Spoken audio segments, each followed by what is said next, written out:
Abakungu ba gavumenti n'abooluganda lw'eyali omuwabi wa Govt Joan Kagezi bakungaanidde ku kisaawe Kololo omulundi ogw'omusanvu okujjukira obulamu bwe. Ono abazigu bamusindirira amasasi agaamutanga ennaku z'omwezi 30 omwezi ogwokusatu omwaka 2015. Pulezidenti Museveni nga yabadde omugenyi omukulu ategeezezza nga gavumenti bw'etaasuulirira abaana ba mugenzi nga n'abamu yabasomesa emitala w'amayanja ate abalala bakola.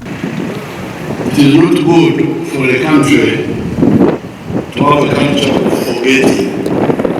Somebody has died, forget about him or her.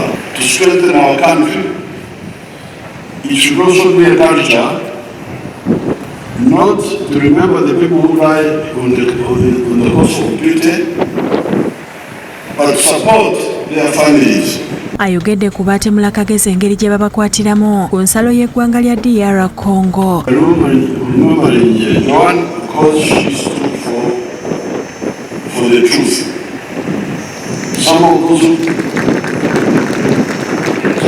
who killed her are already dead because we have killed them in Congo. Jane Francis Abodo Sabawabi wa gavumenti alambuludde ebituukiddwako mu kitongole kino omulina okukwata abatta Kagezi. Investigations in Joan's case.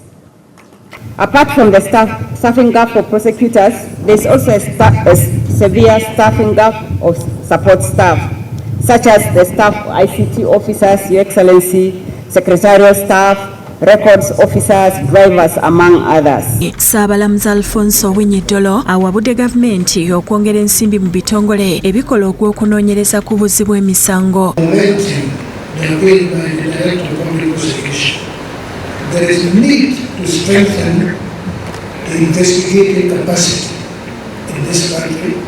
There is need to strengthen the prosecuting capacity in this country. Under the council, there is quick and effective investigation, quick and effective prosecution, and the courts of law announce themselves. Aneta Mong Magogo, Speaker wa Parliament atendereza obuvumu Kagezi bwe yakozesanga mu kuweereza eggwanga lye naddala ku musango gw'abatega bbomu mu ggwanga mu mwaka gwa 2010. What a pain to the country, to the women of Uganda, and to all Ugandans.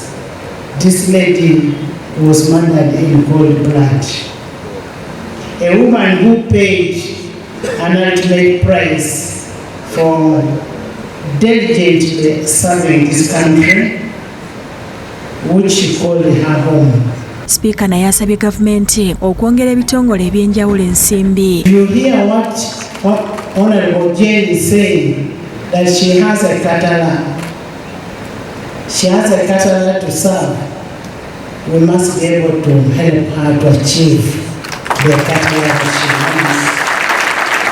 wants. Sharon Nyambe, Country Director owa UNDOC, yabadde omwogezi omukulu ku mukolo guno. President Museveni asiimiddwa mu ngeri ey'enjawulo. Shamshad Nalujja yakusakidde eggulire lino ku Rabukedde TV.